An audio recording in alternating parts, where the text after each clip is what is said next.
Kakkanad smart city പദ്ധതി പ്രദേശത്തെ കെട്ടിട നിർമ്മാണത്തിനിടെ ഇരുമ്പ് ഫ്രെയിം തകർന്ന് അതിഥി തൊഴിലാളി മരിച്ചു.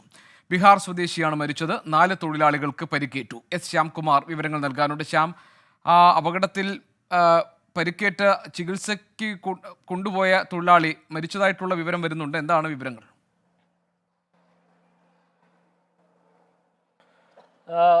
തീർച്ചയായിട്ടും നമ്മളിവിടെ വന്നപ്പോൾ ഇതിൻ്റെ സ്കഫോൾഡുകൾക്കിടയിൽ കുടുങ്ങിക്കിടന്ന പുറത്തേക്ക് എടുക്കുന്ന തൊഴിലാളിയാണ്. ബീഹാർ സ്വദേശി ഉത്തം എന്നാണ് അദ്ദേഹത്തിൻ്റെ പേര്. ആ തൊഴിലാളിയാണ് ആശുപത്രിയിൽ, കാക്കനാട്ടെ സൺറൈസ് ആശുപത്രിയിൽ എത്തിക്കുമ്പോഴേക്കും മരിച്ചിരുന്നത്.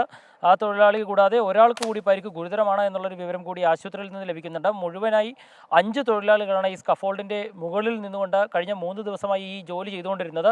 24 മീറ്റർ ഉയരത്തിലാണ് ഈ സ്കഫോൾഡ് നിർമ്മിച്ചിരുന്നത്. പക്ഷേ സ്കഫോൾഡിൻ്റെ നിർമ്മാണത്തിൽ ചില പോരായ്മകൾ ഉണ്ടായിരുന്നു. അതിൻ്റെ ബ്രേസിംഗ് അടക്കമുള്ള അടിസ്ഥാന ഘടനയിൽ ചില പ്രശ്നങ്ങൾ ഉണ്ടായിരുന്നു എന്നുള്ളതാണ് ഇപ്പോൾ ഇവിടെ പ്രാഥമിക പരിശോധനയിൽ നിന്ന് വ്യക്തമായിട്ടുള്ളത്.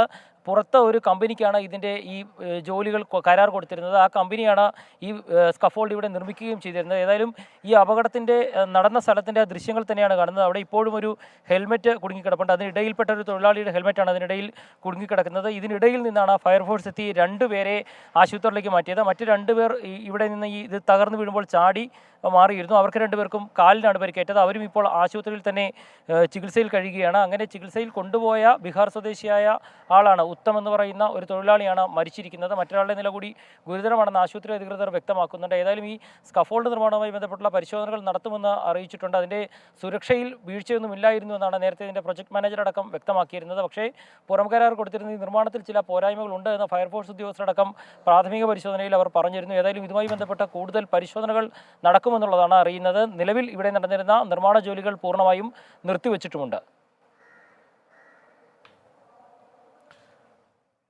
ശ്യാംകുമാറാണ് വിവരങ്ങൾ നൽകിയത്. ലോകത്തെവിടെയായാലും ഏത് സമയത്തും 24 വാർത്തകളും ഓഗ്മെന്റഡ് റിയാലിറ്റി പാക്കേജുകളും എക്സ്പ്ലെയിനറുകളും വിശദമായി കാണാൻ ഞങ്ങളുടെ യൂട്യൂബ് ചാനൽ നിങ്ങൾക്ക് സബ്സ്ക്രൈബ് ചെയ്യാം.